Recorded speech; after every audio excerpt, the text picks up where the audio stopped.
What's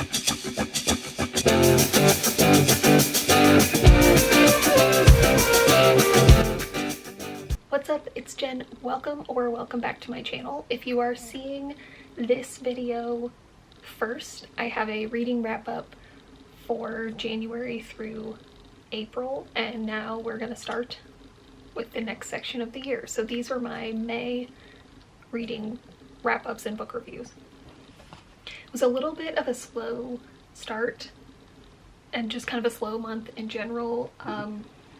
If you are new to this channel, you might not know I am a college professor and we had finals at the beginning of May, so I didn't get to read quite as much, and I actually have 2 books that I started that I wasn't able to finish, but I'm hoping to make it up in June because we're going to be traveling quite a bit.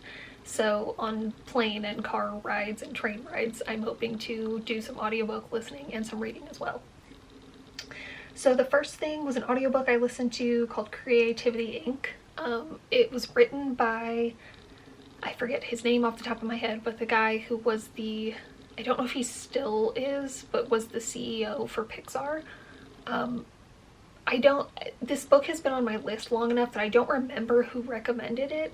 It was a little bit self-helpy for me. That's not my favorite type of book, but I did really enjoy some of the stories he had about Pixar, and he would go into details about like some movies like Toy Story and things, and like what the plot or the storyline was originally and how it changed, and I thought that was really fascinating.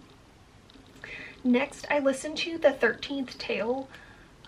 This one, like, I think it's listed as like a contemporary gothic novel, and I could tell it really wanted to be that. Like, it wanted to be like mysterious and have that sort of gothic atmosphere, but it just didn't hit. Like, it was mostly narration. I think in a story like that, like if you're trying to be mysterious and have dark things going on, like being able to discover things with the narrator as they're happening is a better way to do that, and this was just a lot of like just telling and not showing. Yeah, I found myself getting kind of bored during some of the like backstory that was being explained. It wasn't quite what I was expecting and what I think this book thinks it is. Next, I read The House of Many Ways. This is a Diana Wynne Jones book. If you like Ghibli movies, or Howl's Moving Castle, if you don't know, that is actually a book. I've read that, and the sort of sequel is, I guess these kind of both operate as a sequel. I think House of Many Ways is the 3rd book, but like honestly, you can read them out of order, it's fine. But House of Many Ways, this should be a Studio Ghibli movie. Like, it has that vibe to it.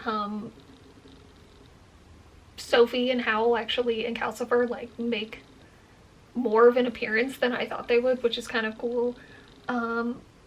The only thing I thought was annoying is there is somebody who is disguised as a kid for a while, and they talk with a really heavy lisp that is written into the dialogue that I found really hard to read sometimes. Like, it was hard to understand what they were trying to say, so that was a little annoying, but I really enjoyed it. This one was like a great fun read. Next, I had a DNF of The Sound and the Fury.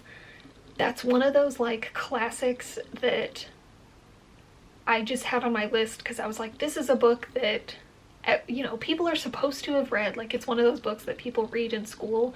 Sometimes we never did. If you have not seen my previous review video, you might not know that I'm new to audiobooks, and I've found that I'm very picky about the narrators of them. And phony accents are really hard for me. This one was like really corny Southern accents, and the way I probably could have gotten by that, but like the way it was written, I just didn't love. It was like really short sentences, and it was saying like, you know, the dialogue, he said, blah blah blah, she said, like every other word. Like there was so much he said, she said in like the first 5 minutes, and I couldn't handle it. And I was like, no, I'm not even that interested in the story. So no, that one was just a DNF. The next one I listened to was Far from the Madding Crowd. I had read this once before, but something I had mentioned previously is like sometimes with classics I have trouble getting through them, even if I like the story, like reading them. So I've been trying to listen to them, and that was a lot better. It's a very sweet story. It was really short. I like Thomas Hardy. I like his writing.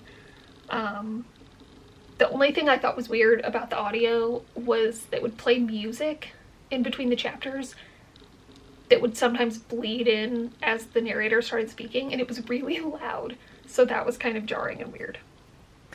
The last one I listened to for the month was Sky in the Deep. I am gonna listen to the second book by this author.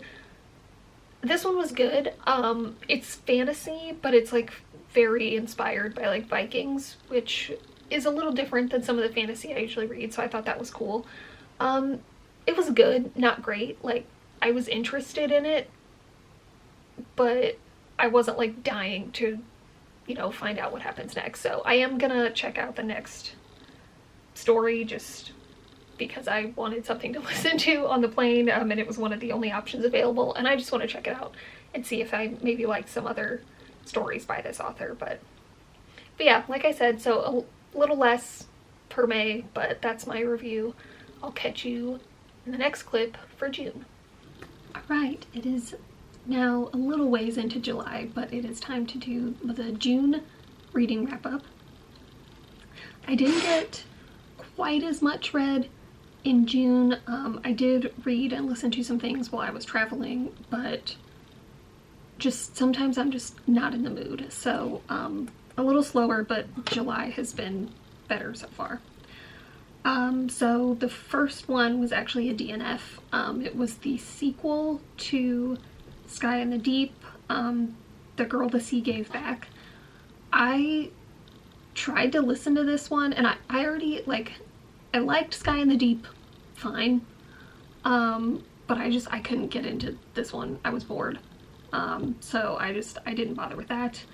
The next one was actually, like, not really planned, as sort of a backup in case I didn't like any of the library books that I downloaded. Spotify has for free all of the Chronicles of Narnia books, and so while I was trying to sleep on the plane ride while we were traveling, I listened to most of The Lion, the Witch, and the Wardrobe because I couldn't sleep, and then I finished it on the way back. I've always loved those books since I was a kid. They're just like lovely. It's sort of like a comforting thing, so I listened to Lion, the Witch, and the Wardrobe. I did read while I was on vacation Tuck Everlasting. I loved the movie. It made me want to watch the movie again. I actually think I liked the movie better. I guess spoilers, but it gave away the secret like immediately. Like in the movie, I guess it's not really spoilers, whatever, but in the movie, we, the audience, find out this family's like secret with Winnie as time goes on, but the book tells you about it like immediately, and so it's kind of like, okay. I also I didn't think it was, well, yeah, okay, it was a little weird. Obviously in the movie there's sort of this like romance between the one brother and Winnie, but in the book she's like 10 years old, and he's like, oh, you should, like, you know, once you grow up some more, then come drink the water and then we can get married. And it's kind of like, okay. But yeah, it was still good. I did enjoy it. I thought I left it in one of our Airbnbs, and I was like, I was halfway done with it. Like, it's a very quick read. I read half of it in one night and then was gonna like finish that other half later, and I was just like, I'm gonna have to buy this book again just to finish reading it, but I did find it in my luggage. Next I read the ebook version of Carmilla. I loved this. Sometimes I get confused on Libby, like if I want to go see when a book was published, especially the ebook versions, it tells you like when the ebook version was published. And so I knew this was like a vampire book, and I love Dracula, and I like most vampire stories, we'll say. Whatever, I'm not gonna hate on Twilight, it's fine.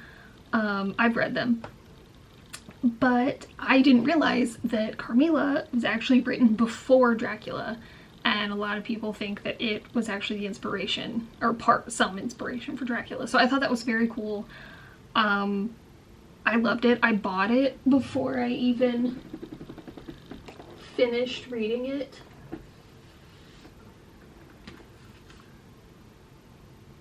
I thought it was very cool. Again, a pretty short one, but great. Loved it. Next I read Welcome to Visanth. I wasn't sure if this was I think this is a self-published book. In the front, there's not a publisher listed, it's just the copyright date. And I think you can tell because there were some like formatting errors throughout. Just like the spacing and the words, like it was fine to read, but the paragraphs would be like scrunched and then spaced out again. It was fine. I will not be continuing it. About the last third of it, I found myself kind of skimming a little bit. Yeah, I thought it was just okay. Anyway, then, last, for June, the fewer books there are, the more I will talk and still fill up the time. Imagine that. The last one is I listened to Blood of Elves, which is the next one in the Witcher series. I am listening to these. I wrote down the order a very long time ago, like before, like last year. I can't remember if these are in like chronological order of the story or if it's the order that they were written in, because it kind of like jumps around, I think. But this one was okay. It was pretty good, but there was some like really long, deep political discussions. It was better than the previous book though. I think this was the third one. So, but I did like it better than that one. But this series makes me think that I don't think I could read the Game of Thrones books. I know that those get way more in depth. And that's just, I don't mind some political stuff, but it's just, some of it gets a little long. So yeah, that was it for June. Like I said, not quite as many as I'd hoped, but I've been off to a really good start. Okay, so it's time for the July reading roundup. I did much better as far as how much I read this month, so that was exciting.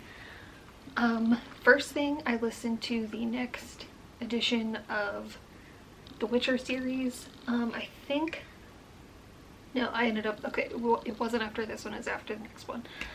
I kind of realized that they're entertaining, but like I think the show and the video games do a good job of like knowing which parts take too long, and like the books don't really like end at a significant point, so they all kind of bleed together. Like if I didn't write down the title, The Time of Contempt, I would never remember that that's what it was called, because they just all kind of run together. Next I read A Study in Drowning. I ended up loving this. It kind of had a slow start. I wasn't really too sure how I felt about it, but then I was trying to finish it before like the return date in Libby, because I put things on hold that seem like they're gonna take forever, and then it's like 3 or 4 of them are ready for me to check out all in one sitting. So I was rushing to try to make sure that I could finish it before I had to return it, and read 75% of it in one day. So that was, It had like a little bit of mystery, there was magic, there was like a sweet sort of romance element to it. It wasn't like the main part of the story though. I did guess the sort of like twist at the end, but like I don't really mind when that happens. Sometimes that's kind of fun to see if you can guess it. But yeah, I really enjoyed this. It was just a really fun read. Next, I listened to Baptism of Fire, the next one in the Witcher series. It was fine. They did introduce some new characters, one that I had actually kind of forgotten about from one of the expansions. I talk like I've played all the games. I've only played The Witcher 3, but there was a new interesting character in there, but like I said, it all kind of runs together, and I decided I needed a break from those for a little while. Next, I had a DNF. There were a couple of those this month, but I tried listening to Daughter of Smoke and Bone, but it was fine, but it was just like a little too YA for me. Like sometimes I love a good YA book, and I think I would have been more interested in it in high school, but it was a little too geared towards teenagers. Next I read What Happened to Ruthie Ramirez. This was really great. This was one that I read based on a recommendation from Carrie Can Read. This is not normally the type of book I would pick up. I'm really bad at paying attention to like contemporary books. And just like if it's not a fantasy, I'm just like not that likely to pick it up. So this was like, it was really interesting. There was suspense. It was the perfect length. Like the pacing was really good. It wasn't too long or too short. It was like a little dark, but not too much. I don't like stuff that's too scary or too like gruesome.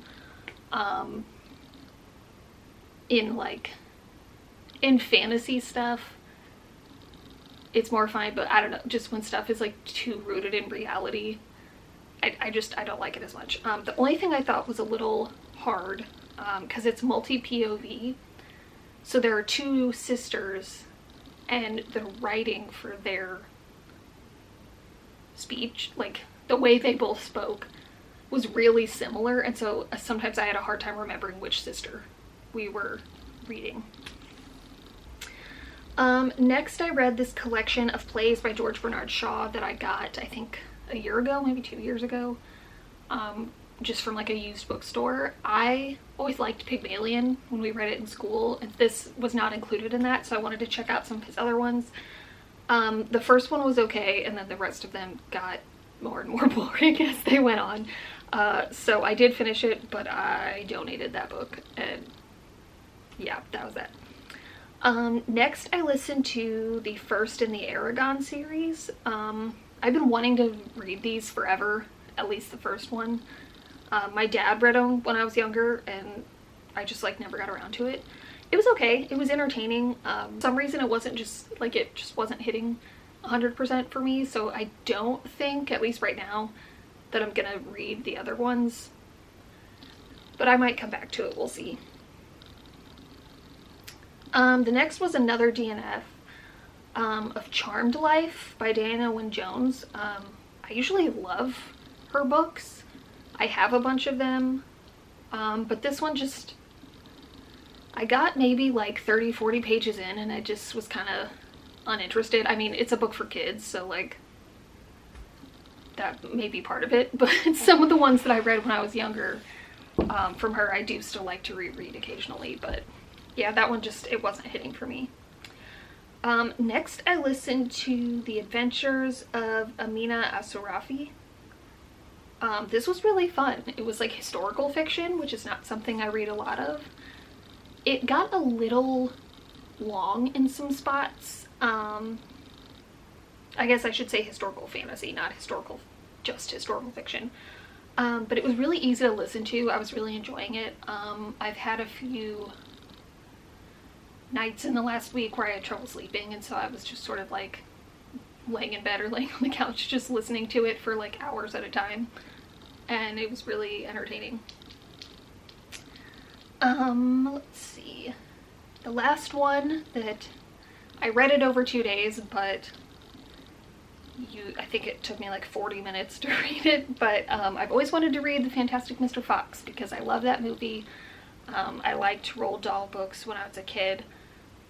It was very cute. It was much simpler than the movie. Like, and I think some of his other books were longer, so I didn't realize how short it was going to be. But yeah, I thought, you know, it was cute. Like I said, it was like a 40-minute read, so now I can say that I've read it. So yeah, that was my reading wrap up for July. One more, and then we'll be 2/3 of the way through the year, which is crazy. All right, it is a very cozy, sort of like rainy, dreary day here at the end of August, so I thought this would be the perfect time to film my August reading wrap up and this sort of like third of the year's wrap up as well.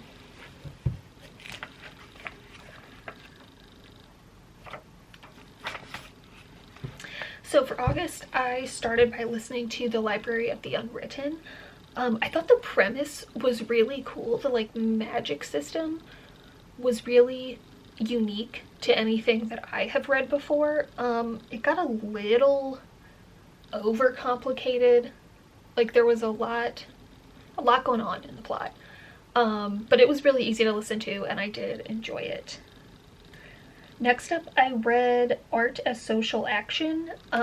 It's a book that is for teachers. Not that you can't read it if you're not a teacher, but it has like examples of like lesson plans and how people have implemented like social action.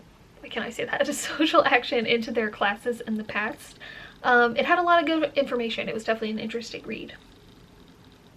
Next, I read One Dark Window. This was so good. I enjoyed this so much. Again, really unique magic system. There was light romance in it. That's like the perfect amount for me. I didn't know that there was like a sequel, but I immediately put it on hold in Libby because I cannot wait to read it. Next, I'm going to talk about all of these at once, although I did read another book in between, but I finally got around to listening to all the Hunger Games books. I've seen the movies a number of times, and my boyfriend was going to watch them for the first time, so I watched those with him. And I was like, you know what? I've been meaning to read those, so they were really like fun to listen to. A few days I just like sat working on like crochet stuff and I would listen to them for like 4 hours. So they were pretty short, quick to read. I thought that, so a couple thoughts on the Hunger Games itself. I do not like the love triangle trope, and I thought it was handled way better in the book than in the movie. That like kind of instantly I didn't like it in the movie, and there was just a little bit more nuance to it. For Catching Fire, there were some scenes that I actually liked better in the movie than the book. I thought that like Finnick's relationship with Mags was like a little bit, there was more meat to it in the movie. And I thought that like seeing that side of him earlier on like was very sweet and sort of like developed his character a little bit differently. And then in Mockingjay, I thought they handled his and Katniss's relationships, I say better as if it's two different people. Just in the movie, like, yeah, Finnick's our friend now, but like I thought that like we get to see him and Katniss sort of like bonding over their trauma together and just like becoming better friends, and I thought that her like mental state was really well described in that book. Sorry, I keep bumping the table. And yeah, overall I did not really like the last two movies. So the Mockingjay book I thought was a lot better. So I listened to all of those, and then in between listening to those, I read The Hitchhiker's Guide to the Galaxy. I wasn't sure if I was going to read all of those or not because my boyfriend has a copy of like all 5 of those novels in one. It was very like fun and silly, and I saw the movie many years ago, but I only remembered certain parts. But like this was a little too sci-fi for me. Like we're a little deep in the weeds,